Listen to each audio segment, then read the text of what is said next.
ya tanya ke Pak Hasto, kan yang bertemu Pak Hasto. Tapi memang sedang menjadi concern PDIP soal isu gratifikasi ini, Mbak, atau gimana? Harus dibedakan ya, ini pertemuannya adalah Pak Hasto sebagai pribadi ataukah kemudian sebagai sekjen. Kalau saya melihatnya itu pertemuan antara dua orang yang sama-sama mempunyai pertemuan silaturahmi. Mbak Puan, kemarin MKD memberikan sanksi etik kepada anggota fraksi Partai Demokrasi Indonesia Perjuangan. Nah, itu kan terkait dengan dia menyampaikan pendapat di media sosial. Kalau Mbak Puan melihat apakah ini MKD jadi berpotensi jadi mengancam para anggota DPR lain yang mengungkapkan pendapatnya di luar DPR?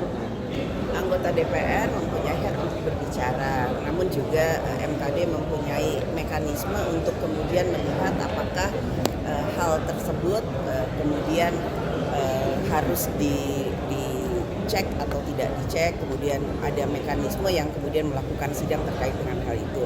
Dan itu bukan hanya PDI Perjuangan saja, semua anggota DPR, anggota dari fraksi manapun atau partai manapun, jikalau kemudian dianggap kemudian dalam pernyataannya atau kemudian tingkah lakunya itu ada hal yang harus kami cermati atau kemudian kami evaluasi, tentu saja kami harus menindaklanjuti hal tersebut dalam mekanisme dan profesionalitas yang kami lakukan melalui MKD. Bu Puan, rencananya kan hari pekan depan hari Selasa itu pemerintah akan mengumumkan kenaikan PPN 12%.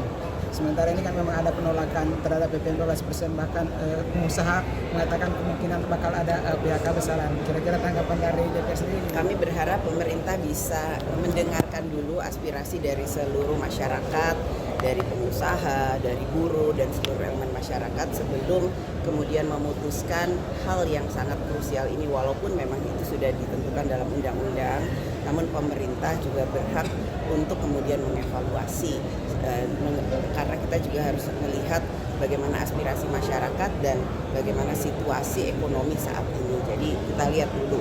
Namun harapan dari DPR, saya yakin pemerintah pasti akan mendengarkan dulu aspirasi dari masyarakat. Bapak, kemarin kan ramai soal Gus Miftah itu dinilai netizen merendahkan rakyat kecil gitu ya. Itu dari DPR sendiri melihatnya gimana ya? Apakah ada dorongan untuk mencopot Gus Miftah gitu, Mbak? Wah, itu istana sudah mengatakan bahwa jangan pernah melakukan hal itu, bahkan itu tidak sesuai dengan apa yang disampaikan oleh Bapak Presiden. Jadi marilah kita membangun Indonesia ini dengan saling menghormati, saling menghargai, jangan saling merendahkan. Namun